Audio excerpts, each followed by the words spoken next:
সময় প্রকাশনীর ৩৫ বছর বাংলাদেশের সাহিত্য প্রকাশনা জগতের জন্য একটা উদযাপন করবার মতন উপলক্ষ। বই, সুন্দর বই, মননশীল সৃজনশীল বই, হুমায়ুন আহমেদ স্যারের বই, শওকত ওসমান, মুনতাসির মামুন স্যারের বই, ডক্টর মোহাম্মদ জাফর ইকবালের বই বা সুমন্ত আসলামের বই, সিরিয়াস মুক্তিযুদ্ধের বই, এমনকি চিন্তামূলক বই, ধর্মীয় বই, ছোটদের বই, বড়দের বই, সব ধরনের বই সময় প্রকাশনী বের করেছে এবং আমাদের হাতে খুব সুন্দর করে পৌঁছে দিয়েছে।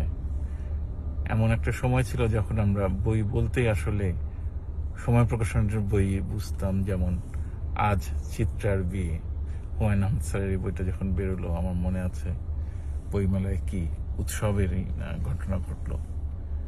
কিংবা আমাদের সুমন্ত আসলামের প্রথম বইটা বের হলো সময় প্রকাশনী থেকে,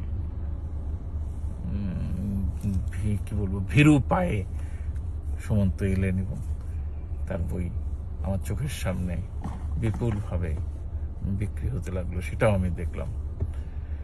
আমার সঙ্গে ফরিদ আহমেদের বিশেষ সম্পর্ক আছে, এটা আপনারা জানেন, কারণ তিনি আমার প্রতি বছর অন্তত একটা থেকে দুটো বই করেন এবং বহুদিন তিনি আমার প্রধান যে উপন্যাসটা সেটা বের করে এসেছেন। যেমন মা, আমরা দুজনে মিলে এটার ১০০তম মুদ্রণ পার হতে দেখলাম। এখন তো ১১০তম মুদ্রণ চলছে প্রায়।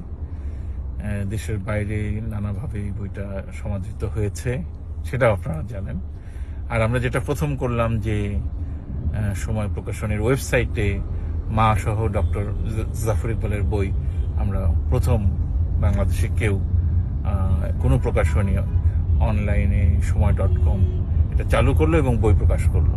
সব মিলিয়ে এখন আমরা সময়ের কাছে সবচেয়ে ভালোটাই আশা করি। ফরিদ আহমেদ একটু আধুনিক হবেন, তার লক্ষণ আমরা দেখছি যে তিনি এখন আমাকে গাড়িতে বসিয়ে ভিডিও করছেন। তো আপনারা নিজেরা বই পড়ুন, অন্যকে বই পড়তে উৎসাহিত করুন। আর আমি যেটা বলি, বই কিনলেই যে পড়া হয় এমন না, কিন্তু প্রথম কথা হচ্ছে বই কিনে ঘর ভরে ফেলুন।